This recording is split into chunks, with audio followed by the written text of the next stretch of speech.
حقیقت میں وہ لطف زندگی پایا نہیں کرتے۔ ارادے کی علت کے حوالے سے جو انہوں نے کہا کہ وہ پوچھنا جو ہے وہ ایک مطلب فضول بات ہے، صحیح سوال نہیں ہے، صحیح سوال نہیں ہے۔ تو اب یہ سوال فریز کرنا تھوڑا سا مشکل ہے کہ اس میں مطلب ہم یہ کہہ رہے ہیں کہ ارادہ کیا ہے، تو وہ وجہ ترجیح ہے، اور وجہ ترجیح کیا ہے، وہ ارادہ۔ تو ہم نے بیسکلی ایک نام یا ایک ڈیفینیشن رکھ دی ہے۔ نہیں، میں یوں کہتا ہوں کہ وجہ ترجیح کا نام ہی ارادہ ہے۔ اب بتائیں کیا اعتراض ہے؟ دیکھیں میں استدلال زیادہ ترتیب سے آپ کے سامنے رکھتا ہوں، پھر بتائیں کہاں سرکولیرٹی ہے۔ حادث محدث کا محتاج ہے، علت کا محتاج ہے۔ علت نام ہے وجہ ترجیح کا، اور وجہ ترجیح کو ارادہ کہتے ہیں۔ اس کے علاوہ آپ کسی اور تصور سے اسے ایکسپلین نہیں کر سکیں گے۔ یعنی جو مسلم تحافت الفلاسفہ کا جو پہلا چیپٹر ہے نا، آپ ایک دفعہ اسے دیکھیں، اس میں امام غزالی واضح کرتے ہیں کہ تمہیں بھی اس کی ضرورت پڑتی ہے، ایک ایسے ارادے کی، ایک ایسے تصور کی جو پریفرنس اسائن کرتا ہو۔ اچھا، اگر اس کو میں اس طرح فریز کروں اس کویشچن کو کہ جو مسلم فلاسفہ جو ہیں وہ جو کاز اور افیکٹ کو ماننے والے تھے، وہ یا یہ جو اب ماڈرن زمانے میں ایک کویشچن اٹھایا جاتا ہے کہ فرسٹ کاز جو ہے، جو پہلا وہ ہے، تو اس کی علت کیا ہے، تو اس کے بارے میں وہ اگر یہ کہیں کہ یہ فضول سوال ہے کیونکہ مطلب آپ کو انفینٹ کازز ماننے پڑیں گے، تو اس لیے فرسٹ کاز جو ہے اس کو ہم ایسا مانیں گے کہ وہ اس کی کوئی اپنی علت نہیں ہے، وہ انکازڈ ہو۔ تو دونوں کی ریزننگ سیم ہے کیا؟ کن کی؟ ان دونوں آرگومنٹس کی ریزننگ سیم ہے کیا؟ ریزننگ ایک جیسی ہے، لیکن پیچھے کاز کیسا میں نے کھڑا کیا ہے وہ اس کی نوعیت فرق ہے۔ صحیح، یہ نوعیت ایک جیسی نہیں ہے۔ صحیح سمجھ گیا، ٹھیک ہے۔ اچھا اب آ جائیں کچھ احکام کے سر، ایک لاسٹ کویسچن ہے کہ جو یہ والی بات تھی کہ عالم کی علت عالم میں نہیں ہو سکتی کیونکہ عالم حادث ہے، تو اس میں عقیدہ حلول والے جو لوگ ہیں، تو یا اگر یہ آرگومنٹ دیا جائے جیسے کوئی کیمیکل، یہ عقیدہ حلول اسی سے رد ہو جاتا ہے، اتحاد بھی اسی سے رد ہو جاتا ہے۔ اگر اس طرح سے وہ ریزن کریں جیسے کوئی کیمیکل ریئیکشن ہوتا ہے، مثال کے طور پہ یورینیم سے ٹوٹ کے ریڈیم بن گیا، تو اب وہ کہیں ریڈیم تو حادث ہے لیکن یورینیم جو ہے وہ قدیم تھا، تو مطلب وہ خود ہی اس میں قدیم کی ڈیفینیشن کیا ہے؟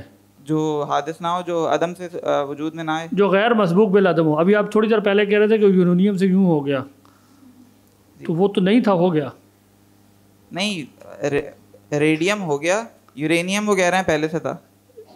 اس کو آپ کو ثابت کرنا ہے یورینیم پہلے کیسے تھا، قدیم کیسے ہوگا؟ انفائنائٹ ریگریس ایونٹ ماننے پڑیں گے نا اس کے ہونے کے انسٹینسز۔ وہی تو ہم نے کہا کہ انفائنائٹ پاسٹ ایونٹس نہیں مان سکتے، یہی تو استدلال تھا ہمارا۔ نہیں، وہ یہ نہیں کہہ رہے کہ انفینٹ ایونٹس ہیں، وہ یہ کہہ رہے ہیں کہ ایک چیز تھی ہمیشہ سے، کوئی چیز ہوگی، میں تو غور کریں، کوئی چیز ہوگی تو یا وہ دو حالتوں میں سے کسی ایک میں ہوگی، یا وہ حالت حرکت میں ہوگی یا حالت سکون میں ہوگی۔ ہر دو جو ہے وہ ایک انسٹنس ہے۔ جی، تو ہم کہہ رہے ہیں یہ انفائنائٹ انسٹنسز نہیں ہو سکتے۔ صحیح، ٹھیک ہے نا، یہ آرگومنٹ تھا۔ تو کسی آپ یورینیم کی جگہ کوئی بھی چیز رکھ لیں، ہم کہہ رہے ہیں وہ نہیں ہو سکتی، انفائنائٹ نہیں چل سکتا پیچھے وہ، یعنی یہ اسٹرینتھ آف دا آرگومنٹ ہے۔ کئی لوگوں نے اس طرح کے اعتراض کیے ہیں کہ بھائی تم نے تو تھوڑی سی دنیا دیکھی ہے، تمہیں کیسے پتہ چل گیا کہ اتنی بڑی عالم یہ پورا کا پورا جو ہے حادث ہے؟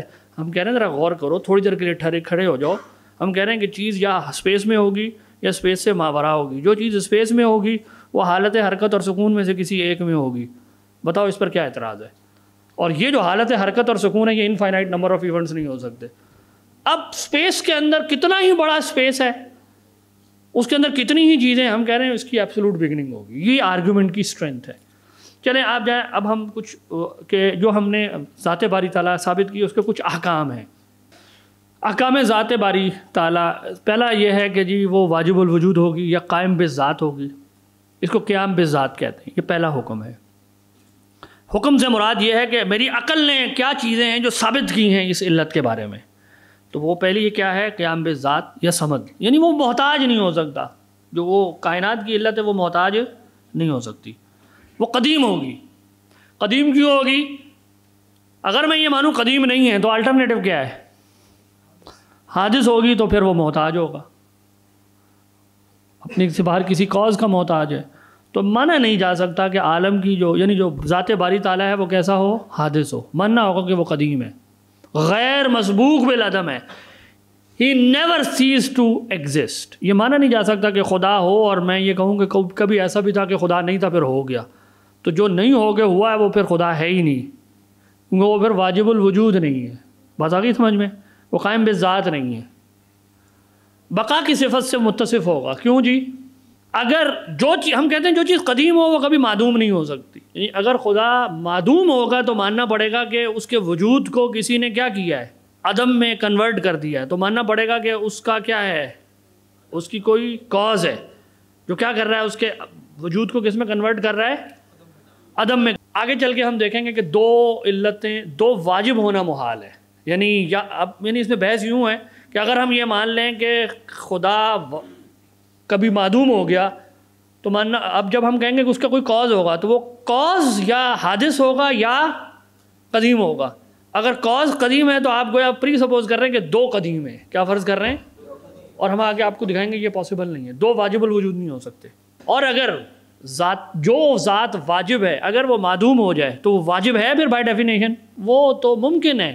That is a possible being. Possible being دونوں سائڈس کو ایکسیپٹ کرتی ہے، ہونے اور نہ ہونے کو.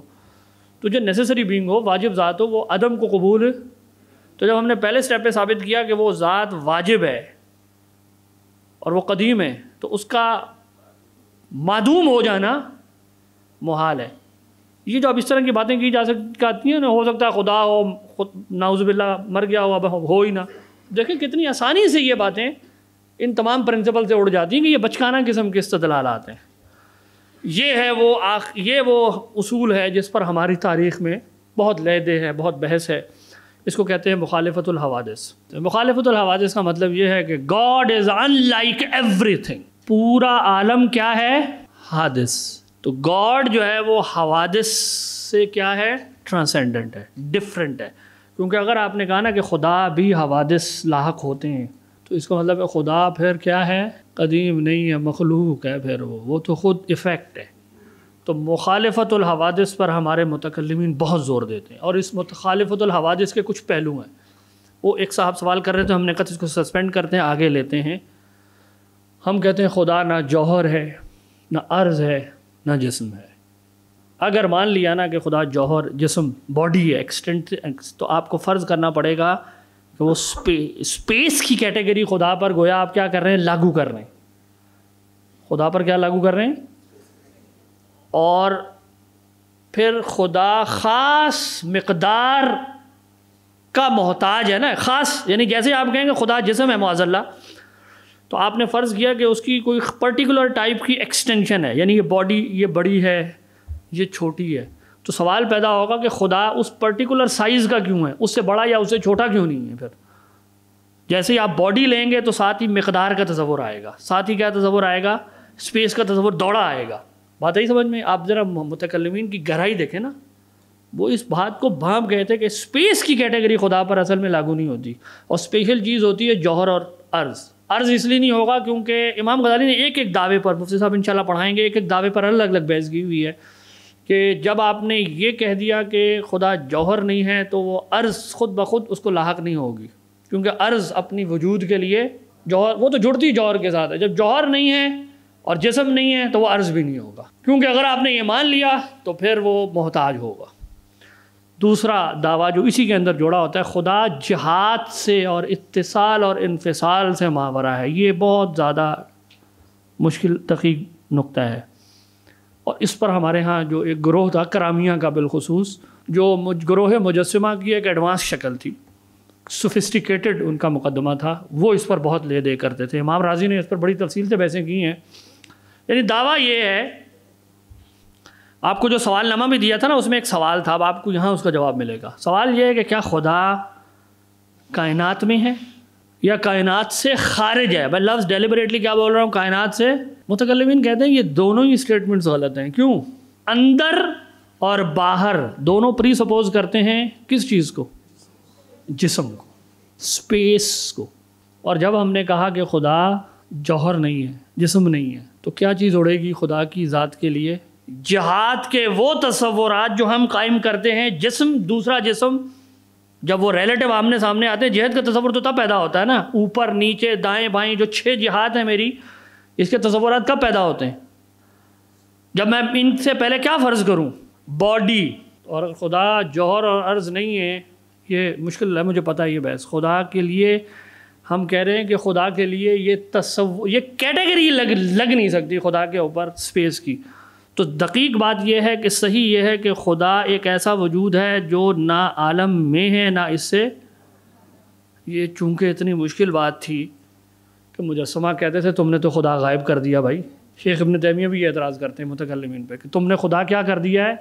معدوم کر دیا ہے ہی نہیں، نہ اندر ہے.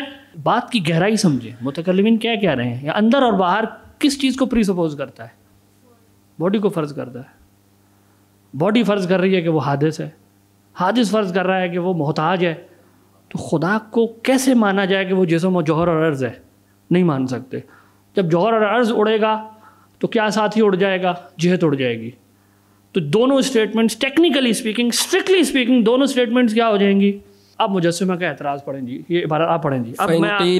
فإن قيل فنفي الجهة يؤدي إلى المحال فهو إثبات موجود تخلو عنه الجهات الست ويكون لا داخل العالم ولا خارجه ولا متصلا به ولا منفصلا عنه وذلك محال. یہ تو بھائی محال بات ہے. یہ تم کیا باتیں کر رہے ہو؟ مجسمہ اعتراض لا رہے ہیں. یہ کیا اعتراض، یہ کیا تم بحث کر رہے ہو کہ نہ خدا عالم میں ہے نہ اس سے باہر ہے، جس کے 6 جہتیں اس پہ لاگو نہیں ہو رہی، نہ متصل ہے نہ منفصل ہے. یہ تو ایسا وجود ہونا محال ہے. گویا ناقد یہ کہہ رہا ہے کہ تم نے ارتفاع نقیضین کر دیا ہے. کیا کر دیا ہے؟ ارتفاع. جیسے بعض لوگوں کا یہ کہنا ہے کہ جیسے جمع بین نقیضین ناجائز ہے، ایسے ہی غزالی کہتے ہیں تم نے تشقیق ٹھیک نہیں کی. امام غزالی کیا فرماتے ہیں؟ جب آپ یہاں عبارت لمبی ہے ان کی، وہ آپ انشاءاللہ پڑھیں گے، وہ کہتے ہیں تشقیق ٹھیک، یعنی کلاسیفیکیشن ٹھیک نہیں کر رہے تم. ارتفاع نقیضین تب محال ہوتا ہے جب ریلیونٹ وجود جس کی بات کر رہے ہیں وہ دو میں سے کسی ایک کو کیا کرے؟ قبول کرنے والا ہو. انسان کے لیے علم اور جہل یہ دونوں صفات ثابت ہوتی ہیں. تو انسان یا عالم ہوگا، یا انسان کے لیے نہیں کہا جا سکتا کہ نہ عالم ہے، لیکن یہ دیوار ہے، یہ دیوار ہے. آپ کہیں گے کہ یہ دیوار یا عالم ہوگی یا جاہل ہوگی؟ کہیں گے آپ؟ یہ امام غزالی کہیں گے اس کے اوپر علم کی کیٹیگری، کیونکہ علم کی کیٹیگری سپوز کرتی ہے حیات کو. کس کو؟ حیات کو. جو حی چیزیں ہوتی ہیں ان کے بارے میں شعور کا سوال اٹھتا ہے. جو مطلب جمادات ہوتی ہیں ان پہ شعور کا کوئی سوال نہیں ہوتا، ان پہ علم کا سوال. تو یہ کہنا درست ہوگا کہ یہ دیوار نہ عالم ہے نہ، یہ بالکل درست بات ہے کیونکہ اس پر یہ کیٹیگری نہیں لگ رہی. اسی طریقے سے جو وجود اتصال اور انفصال کو قبول کرتا ہے وہ جسم ہوتا ہے. وہ کیا ہوتا ہے؟ وہ جسم ہوتا ہے. تو آپ کا یہ کہنا درست ہوگا کہ اگر کوئی وجود جسم ہے تو وہ یا کسی شے کے اندر ہوگا یا کسی سے، یہ درست بات ہوگی. اور اس کے لیے یہ کہنا غلط ہوگا کہ نہ وہ اندر ہے نہ وہ جہت میں ہے، نہ جہت کسی بھی جہت میں نہیں ہے. اس کے لیے یہ کہنا غلط ہو جائے گی بات. لیکن اگر میری دلیل نے مجھے یہ ثابت کر دیا ہے کہ کائنات کا خالق نہ جسم ہے نہ جوہر، وہ ایک ایسا موجود ہے، تو اس کے اوپر سے اتصال اور انفصال کی کیٹیگری اسی طرح غیر متعلق ہو جائیں گی جیسے دیوار کے لیے علم اور جہل کی کیٹیگریز irrelevant ہو جائیں گی. یہ irrelevant، یہ بات irrelevant ہو جائے گی. عقل اس بات کو قبول کر رہی ہے کہ ہاں ایک ایسا وجود ہو سکتا ہے جو نہ متصل ہو کسی جسم سے نہ ہی، کیونکہ متصل اور منفصل دونوں نام ہے جسم کا. اور جب پہلے سٹیپ پہ ثابت ہو گیا کہ وہ جسم نہیں ہے، یہ اتنی باریک جو بحث ہے، اور یہ آج کے جو جدید فلسفہ ہے نا جو گاڈ کے بارے میں پوسٹ کانٹین ٹائم میں اٹھایا جاتا ہے، یہ سارے جواب ہیں اس کے. جو یاد مصطفیٰ سے دل کو بہلا یا